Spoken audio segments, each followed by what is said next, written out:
Hello everybody, welcome back to another video. Today we are getting the 4960 set up to start disking. Hopefully we'll disc tomorrow, probably tomorrow morning. We've never been in this field before. If we had, I would probably have gone out late tonight and done it if we were ready, but since we've never ran this field before, Dad brush hogged it, but other than that, I don't know borders or none of that, so I'm not gonna mess with it in the dark. One thing we gotta do is replace 4 of the hydraulic, what are these called? The couplers on the disc. We need 4 of them because we need 2 remotes. There's 3 total, but one's for what you're pulling behind the disc, which we're not pulling anything, so we only need 2. And we gotta change them out to the new style John Deere coupler because we're running the disc with the 8430 this spring, and it still has the old style on it. The 8430 and the 4020 both have the old style yet. We updated the 4440 so that we could not swap stuff over as much, because 4960 and the 4440 are interchangeable a lot more than like the 8430 and the 4020. I'll grab some wrenches and I'll get these replaced real quick.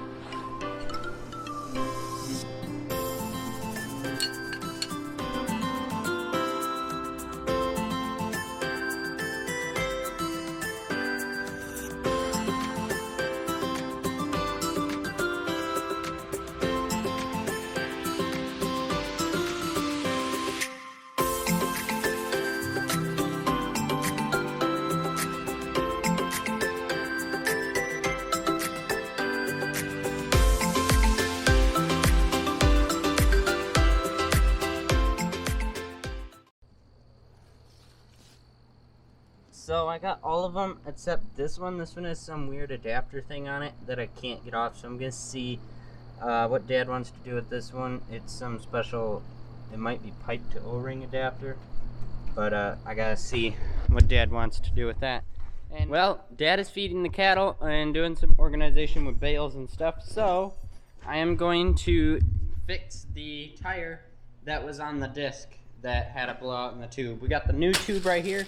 It's an 11 LR 1516. That doesn't even make sense for a tire size, but whatever. I think tube sizes run different. This wheel tire, let me find the size. This is an 11L15 SL.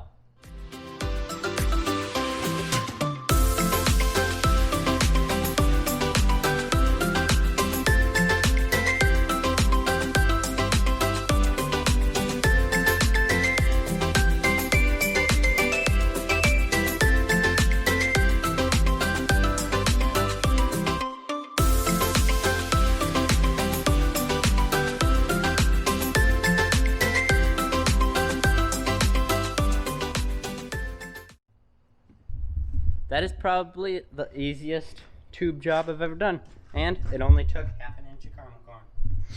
By the way, I spilt that twice in that time. Kind of embarrassing, I don't know how. The one time I literally kicked it, just. But anyway, Dad got the duals up here now. One there, one there. So now Dad is looking at that situation that I have with the hydraulic outlets, and then we'll pull this around. Probably pull it forwards, it looks like is what he wants to do. Put the duals on, and we'll probably spin it around, unfold the disc, because there's some shafts that need work, and I don't remember what the other thing was.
got the chisel plow hooked up now because the disc was too much work for the ground we had to do. We only have 10 acres and there was probably a good half a day's worth of work to do on the disc. So we are going to chisel plow it and then run the field cultivator over it and then call that good to plant wheat.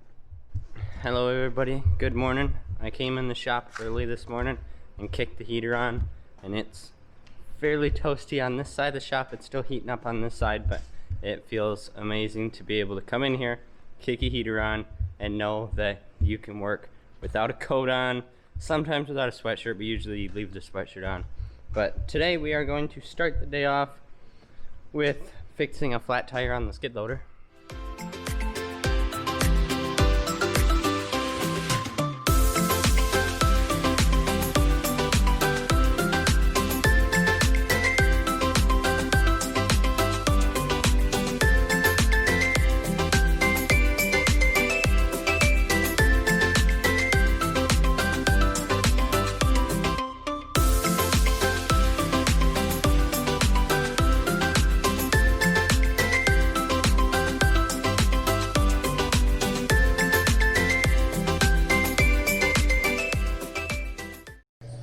Alright, so the way we use a skid loader, the scraping the barns and stuff, the inside of the rim and the drive get really caked with manure and baler twine and all sorts of stuff. Well, I just went up and cleaned up the bowl of the rim on this side, and all of this is what came out of it, there and there.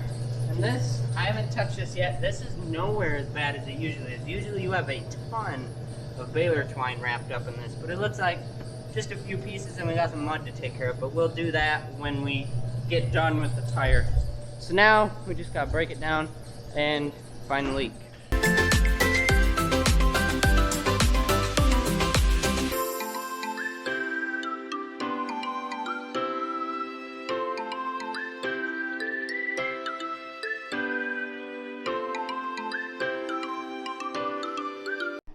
Turns out we don't have any patches the size we need. We got a really big one, but we don't have any other ones really, so we only have one. So I'm gonna go up and pick up a couple of them probably, just so that we have some on hand, some different sizes, shapes, you know, colors, anything really. But I'm gonna go get those and I'll be right back. I got patches. They are 3¼ inch large round. So those are what I ideally want to use for that project. I was trying to get a variety of sizes, but they didn't really have any other ones that I could find. Now, what I'm gonna do is, if I can get it, nope, that's got a cutoff wheel. Usually I use this thing right here. So it's an air tool, Mac Tools, and it's got kind of like kind of like the scratch pad I used on my Jeep.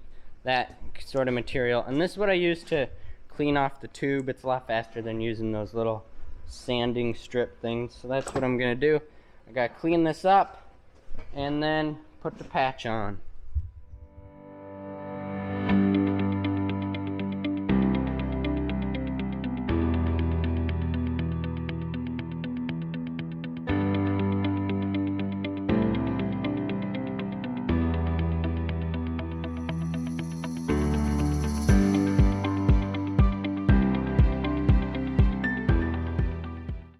Alright, we got the patch on. I just wanted to mention this blue stuff. It is called vulcanizing cement. I have no idea what it does, I just know to put it on there. So just figured I'd let you guys know that. This has got to dry and set. It won't take very long, but we are going to pull the drill up and put it in front of the shop here. And we'll have to go out in the weather, but we're going to blow out all the seed cups on there so that it will be cleaned out for when Dad gets back to take it out to drill the wheat.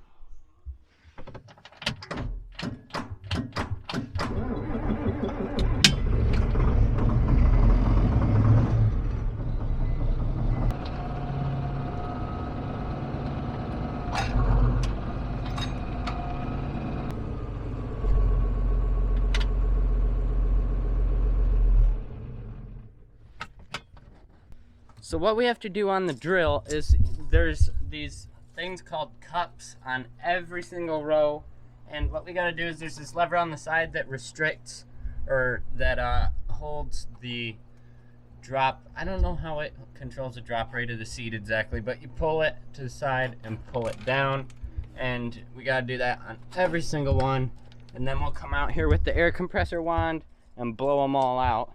That way there won't be anything in those cups. There's usually soybeans left in there if that's the last thing we've done, or alfalfa, but we gotta clean all of these out so that there won't be very many plug ups when you get started.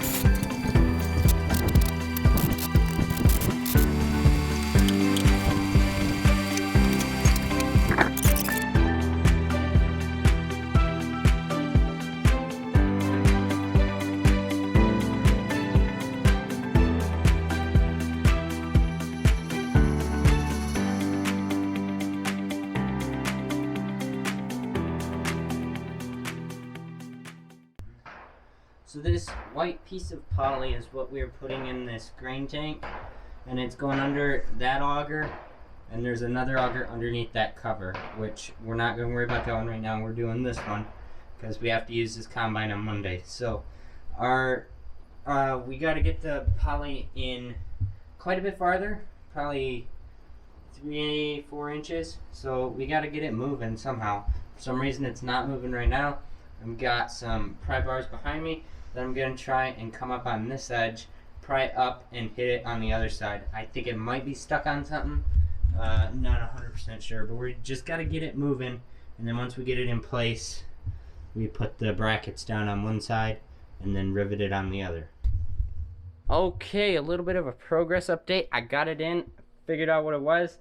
One of our old self-tapper screws, I missed one that come up through the bottom, and so it was making like a stud there that I couldn't get past. So I ground it off and it went right into place, which I wish I could have figured that out the other day.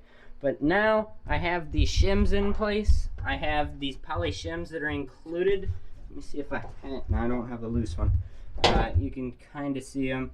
I got them underneath every other section that's down of the flighting. And then now I'm going through with these metal rails, which I have them up here that I can show you right here. So here's a, oh, there's no level ground in here, I'm falling all over. So here's the metal rail, it's got holes in it. So you just line it up, drill the holes, pop the rivets in, and that's what it looks like afterwards. And then after I'm done with these rails, we're going on this side, and I believe it's in, it's done. It's the only one we're doing, so we're going to get the cards, all the covers and stuff back on. First we're going to get dinner though, because dinner is supposedly done, so we're going to go do that, and then come back, get the guards on, and we'll probably grease her up and get the corn head on and ready to go. And we're not going to run corn till tomorrow, because by the time I get all that done, it'll be dark, and you don't want to run corn for the first time in the dark. You want to be able to see and have good visibility for making sure everything's working. Hello and welcome back to another video. Today I'm not feeling so good. I have a really bad sore throat, so not much talking is going to be done today. So we have been working on the corn head all day yesterday. Today is Tuesday, so we were working on it all day Monday because the chains, we fired it up for the first time and chains just started jumping and there was grinding noises, and one of the chains actually broke. One of the brand new chains did. So we were looking through them, and what was wrong was some of the well, all of the chain tensioners weren't tight enough, and then some of the it's called flat bar that the bottom sprocket was on. Some of them were tweaked a little bit, causing the chain to jump. So we've gone through one more trip to John Deere and made some adjustments. and replace some parts, and it seems to be working now. So we are a day late running somebody else's corn, and we've got to get out and get started. We're gonna go out and still combine the feed corn that we need, and then head straight over there because we need to get started on his now.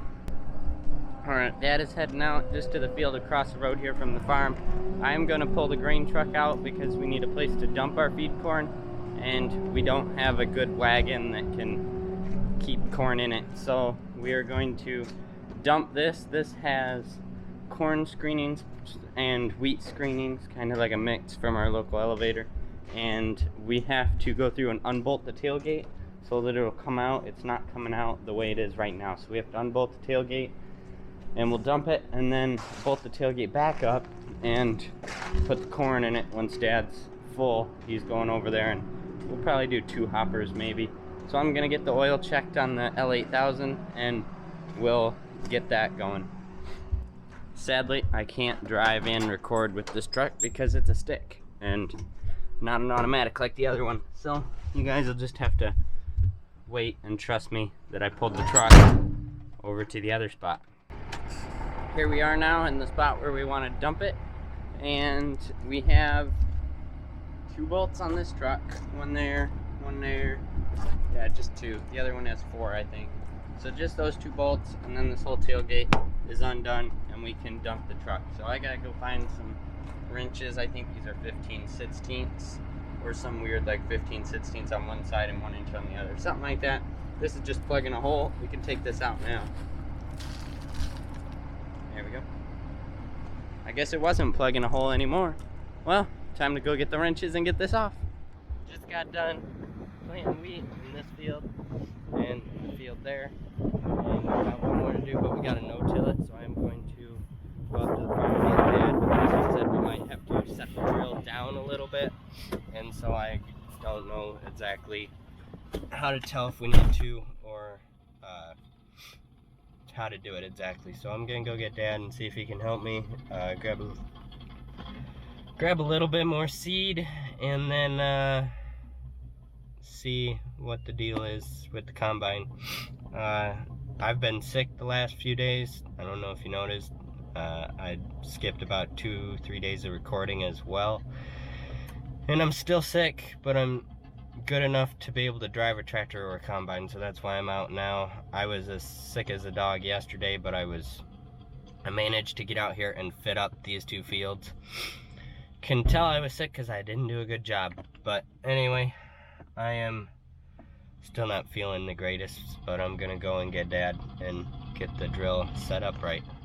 Alright, so I just got back from running about 20 acres of custom corn harvesting, and Dad has been working on the grain platform here, trying to get the auger out so that we could put the poly kit in. He got the one end done and all stripped down, but this end he's having problems with getting this stuff all taken off, but he is working on it. He was able to work on it the whole time I was gone today.